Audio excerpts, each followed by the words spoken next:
Hello, guys and gals, and this is part 2 of our reading of J.R.R. Tolkien short stories, and, well, actually, technically, part 2 of our reading of Smith of Wootton Major. I think I'm pronouncing that right. I think that's pronounced Wootton. Anyways, the cover image is by the brothers Hildebrandt. And we're going to look at the copyright information real quick, and I believe it says all rights reserved. So that is, if there is a copyright issue, then I'll take the video down immediately. Of course, correspondence can simply be sent to the PayPal link, and I will take the video down if there is any copyright issues. So all rights reserved in the United States. So, in the first episode, we met Smith, who was a boy at the time, and got a mystical star, silver star, from the great cake that takes place once every 24 years or something.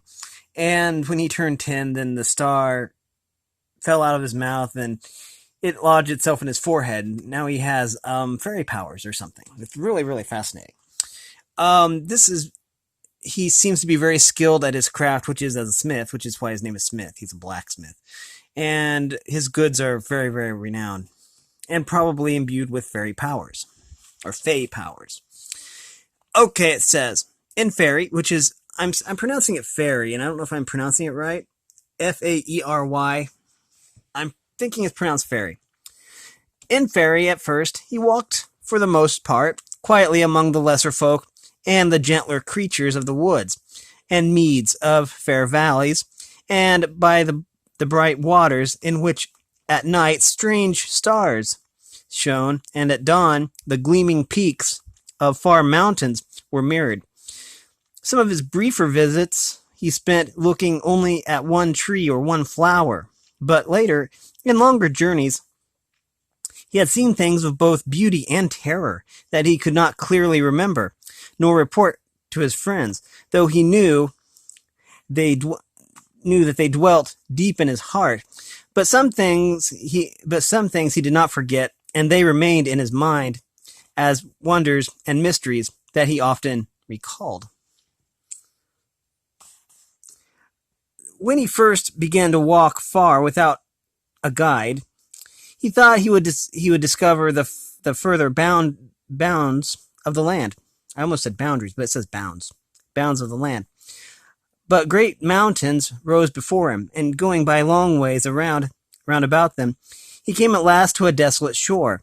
He stood beside the sea of windless storm, where the blue waves, like snow-clad hills, roll silently out of unlight to the long strand, bearing the white ships that return from battle on the dark marches, of which men know nothing. He saw a great ship cast high upon. Here we are. The land and the waters, and waters fell back in foam without a sound. The 11 mariners were tall and terrible. Their swords shone, and their spears glinted, and a piercing light was in their eyes. Suddenly, they lifted up their voices in a song of triumph, and his heart was shaken with fear. And he fell upon his face, and they passed over him, and went away into the echoing hills. Afterwards, he went no more to the strand. Believing he was an island realm beleaguered by the sea, and he turned his mind toward the mountains, desiring to come to the heart of the kingdom. Once in these wanderings, he was overtaken by a gray mist, and stayed long at a loss until the mist rolled away, and he found that he was in a wide plain. Far off there was a great hill of shadow, and out of that shadow, which was its root, he saw the king's tree springing up tower upon tower into the sky, and a light was like the sun at noon. And it bore at once leaves and flowers and fruits uncounted, and not one was the same as the other that grew on the tree. He never saw that tree again, though he often sought for it. On one such journey, climbing into the outer mountains, he came to a deep dale among them, and at its bottom lay a lake, calm and unruffled, though a breeze stirred the woods.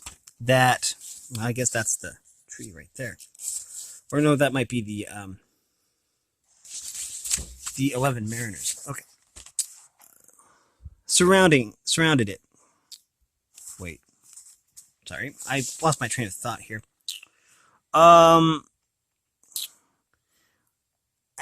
He came to a deep dale among them, and its bottom lay a lake, calm and unruffled, though a breeze stirred the woods that surrounded it. Okay, here we are. In the dale, the light was like a red sunset, but the light came up from the lake. From a low cliff that overhung it, he looked down, and it seemed that he could see to an immeasurable depth.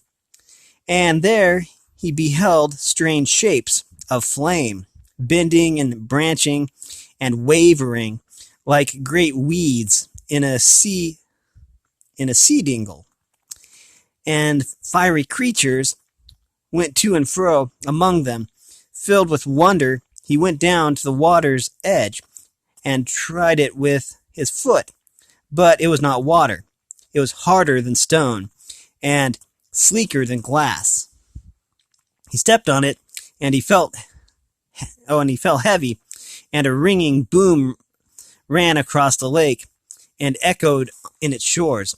At once the breeze rose to a wild wind, roaring like a great beast, and it swept him up and flung him on the shore, and it drove him up the slope, whirling and falling like a dead leaf. He put his arms about the stem of a young birch and clung to it, and the wind wrestled fiercely with them, trying to tear him away, but the birch was bent down to the ground by the blast.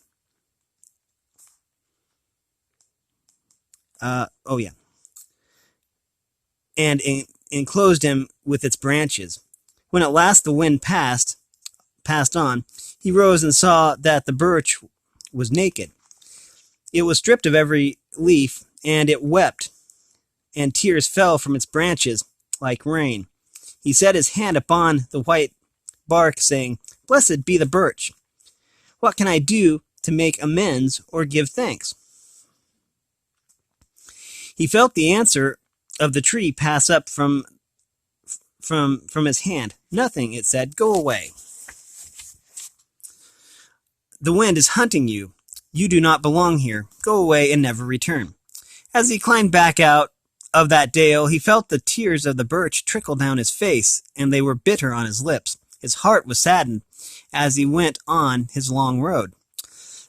And for some time he did not enter Fairy again, but he could not forsake it, and when he returned, his desire was still stronger to go deep into the land. At last he found a road through the outer mountains, and he went on until he came to the inner mountains, and they were high and sheer and daunting. Yes, in the end he found a pass that he could scale, and upon a day of days, greatly daring, he came through a narrow cleft, and looked down, though he did not know it, into the vale of Evermorn, where the green surpasses the green of the meads of outer Fairy, as they surpass ours in our springtime. There, the air is so lucid that eyes can see the red tongues of birds as they sing on the trees upon the far side of the valley, though that is very wide, and the birds are no greater than wrens. On the inner side of the mountain, Oh, on the inner side of the mountains went down in long slopes, filled with the sound of bubbling water, bubbling waterfalls. And a great delight, he hastened on. As he set foot upon the grass of the vale, he heard elven voices singing, and on a lawn beside a river bright, okay, with lilies, he came upon many maidens dancing. The speed and the grace and the ever-changing modes of their movement enchanted him, and he stepped forward towards their ring. Then suddenly they stood still. The young maidens were flowing hair and kilted skirt came out to meet him. She laughed as she spoke to him, saying, "You are becoming bold, Starbrow, are you not? Have you no fear that our queen might say if she knew of this?" Oh, fear what the queen might say if she knew of this. Unless you have her leave. He was abashed, for he became aware of his own thought, and knew that she read it. That the star on his forehead was a passport to go wherever he wished, and now he knew that it was not. Oh, wished, and now he knew that it was not. But she smiled, and she spoke again. "Come, now that you are here, you shall dance with me." And she took his hand and led him into the ring. There they danced together, and for a while he knew what it was to have the swiftness and the power and the joy to accompany her. For a while. But soon, as it seemed, they halted again, and she stopped and looked up a white flower from before her feet. Oh, and took up a white flower from before her feet, and she set it in her hair. "Farewell now," she said. "Maybe we shall meet again, by the queen's leave." He remembered nothing of the journey home from that meeting until he found himself riding along the roads in his own country, and in some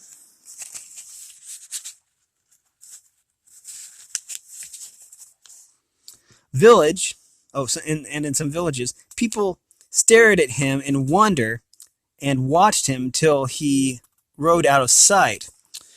When he came to his own house, his daughter ran out and greeted him with delight.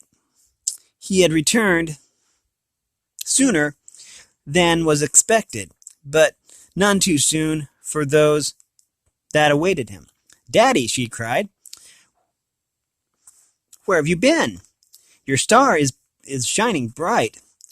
When he crossed the threshold, the star dimmed again, but Nell took him by the hand and led him to the hearth, and there she turned and looked at him. "Dear man," she said, "where have you been, and what have you seen? There is a flower in your hair." She lifted it gently from his head, and it lay on her hand. It seemed like the thing seen from a great distance, yet there it was. A light came from it that cast shadows on the walls of the room, now glowing dark in the evening. Now growing dark in the evening. The shadow of the man before her loomed up, and its great head was bowed over her. You look like a giant, Dad," said his son, who had not spoken before. The flower did not wither nor grow dim, and they kept it as a secret and a treasure. The smith made a little casket with a key for it, and there it lay and was handed down for many generations in his ken. And those who inherited the key would at times open the casket and look long at the living flower, till the casket closed again. The time of its shutting was not theirs to choose. Okay. Make sure that I'm 35. The years did not halt in the village.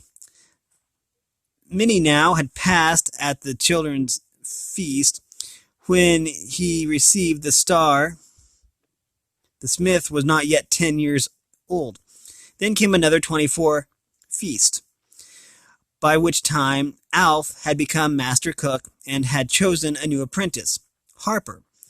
12 years later, the smith had returned with the living flour. And now another children's 24 feast was due in the winter to come. One day in that year, Smith was walking in the woods of Outer Ferry, and it was autumn. Golden leaves were on the boughs, and red leaves were on the ground. Footsteps came behind him. But he did not heed them or turn around, for he was deep in thought. On that visit he had received a summons and had made a far journey, longer it seemed to him than any he had yet made. He was guided and guarded, but he had little memory of the ways that he had taken, for often he had been blindfolded by mist or by shadow, until at last he came to a high place under a night sky of innumerable stars. There he was brought before the queen herself. She wore no crown, and had no throne. She stood there in her majesty and her glory, and all about her was a great host, shimmering and glittering like the stars above. But she was taller than the points of their great spears, and upon her head there burned a white flower. She made a sign for him to approach, and trembling he stepped forward. A high, clear trumpet sounded, and behold, they were alone. He stood before her, and he did not kneel in courtesy, for he was dismayed, and felt that for one so lowly all gestures were in vain. At length he looked up and beheld her face, and her eyes bent gravely upon him, and he was troubled and amazed, for in that moment he knew her again. The fair maiden of the green veil, the dancer at whose feet the flower sprung. She smiled, seeing his memory, and drew towards him, and they spoke long together, for the most part without words, and he learned many things in her thought, some of which gave him joy, and others filled him with grief. Then his mind turned back, retracting his life, until he came to the day at the children's feast, and the coming of the star. And suddenly he saw again the little dancing figure with its wand, and in shame he lowered his eyes from the queen's beauty. But she laughed again, and as she had laughed in the vale of Evermorn. Do not grieve for me, Starbrow, she said, nor too much ashamed of your own folk. Better a little dull, maybe, than no memory of fairy at all. For some, the only glimpse. For some, the awakening. It's the word awaking, sorry. For some, the awakening. Ever since that day, you. Let me see. Here we are. Have desired in your heart to see me, and I have granted your wish. But I can give you no more. Now, at farewell, I will make you my messenger. If you meet the king, say to him, the time has come, let him choose. But Lady of Fairy, he stammered, where then is the king? For he had asked the question many times of the people of Fairy, and they had all said the same. He has not told us. And the queen answered, if he has not told you, Starbrow, then I may not. But he makes many journeys and may be met in unlikely places. Now kneel of your courtesy. Then he knelt, and she stooped and laid her hand on his head, and a great stillness came upon him, and he seemed to be both in the world and in fairy, and also outside them, and surveying them, so that he was at once in bereavement and in ownership and in peace. When after a while the stillness passed, he raised his head and stood up. The dawn was in the sky, and the stars were pale, and the queen was gone. Far off he heard the echo of a trumpet in the mountains. The high field where he stood was silent and empty, and he knew that his way now led back to bereavement. That meeting place was now far behind him, and here he was walking among the fallen leaves, pondering all that he had seen and learned. The footsteps came nearer. Then suddenly a voice said at his side, "Are you going my way, Starbrow?" He started and came out of his thoughts, and he saw a man beside him. He was tall, and he walked lightly and quickly. He was dressed all in dark green and wore a hood that partially overshadowed his face. The smith was puzzled, for only the people of Fairy called him Starbrow, but he could not remember ever having seen this man there before, and yet he felt uneasily that he should know him.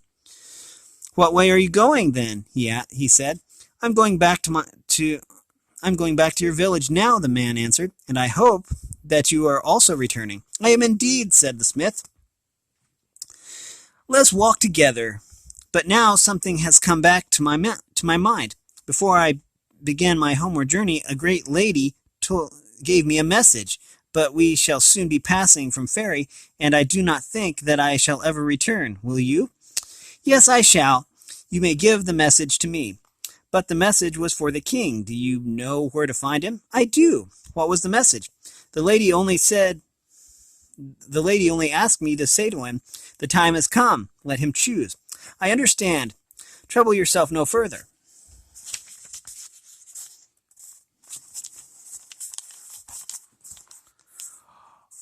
They went on, then, side by side in silence, save for the rustle of the leaves about their feet. But after a few miles, while they were still within the bounds of Fairy, the man halted. He turned towards the smith and threw back his hood. Then the smith knew him. He was Alf, the prentice, as the smith still called him in his own mind, remembering always the day when, as a youth, Alf had stood in the hall holding the bright knife for the cutting of the cake, and his eyes had gleamed in the light of the candles. He must be an old man now, for he had been master cook for many years. But here standing under the eaves of that outer wood, he looked like the apprentice of long ago, though more masterly. There was no gray in his hair, nor line on his face, and his eyes gleamed as if they reflected light. "I should like to speak to you, Smithson, before we go back to your country," he said. The smith wondered at that, for he himself had often wished to talk to Alf, but he had never been able to do so. Alf had always greeted him kindly and had looked at him with friendly eyes, but had seemed to avoid talking to him alone. He was looking now at the smith with friendly eyes, but he lifted his hand, and with his forefinger touching the star on his brow, the gleam left his eyes, and then the smith knew that it had come from the star, and that it must have been shining brightly, but now was dimmed. He was surprised and drew away angrily. Do you not think, Master Smith," said Alf, "that it is time for you to give this thing up?" What is that to you, Master Cook?" he answered. And why should I do so? Isn't it mine? It came to me, and may a man not keep things that come to him? So, at the least, as a remembrance, some things, those that are free gifts and given for remembrance, but others are not so given. Thou cannot belong to a man forever, nor be reassured as heirlooms. They are lent. You have not thought, perhaps, that someone else may need this thing, but it is so. Time is pressing. Then the smith was troubled, for he was a generous man, and he remembered with gratitude all that the star had brought to him. Then what should I do? He asked. Should I give it to one of the great? Should I give it to one of the great and fairy?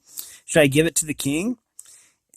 And as he said that, a hope sprang in his heart that on such an errand he might once more enter fairy. You could give it to me, said Alf, but you might find that too hard. Will you come with me to my storeroom and put it back in the box where your grandfather laid it? I did not know that, said the smith. Oh wow, so his grandfather? Okay, there's Alf and the smith and the building. Okay.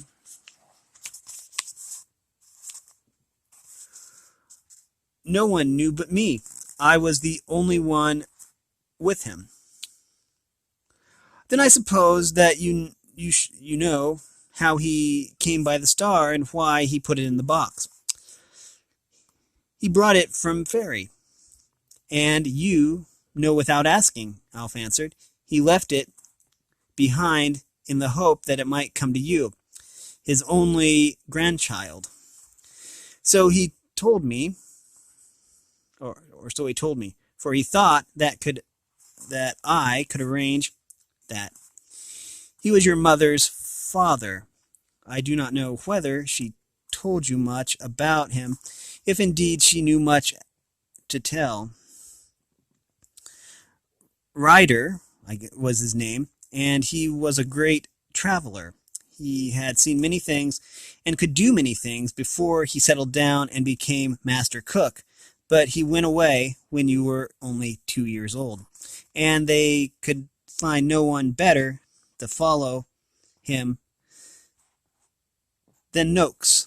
Poor man. Still as we expected, became master in time. And this year I shall make another great cake, the only cook, as far as I remember, ever to make a second one. I wish to put the star in it. Okay, it's we are going to probably finish at least this story up.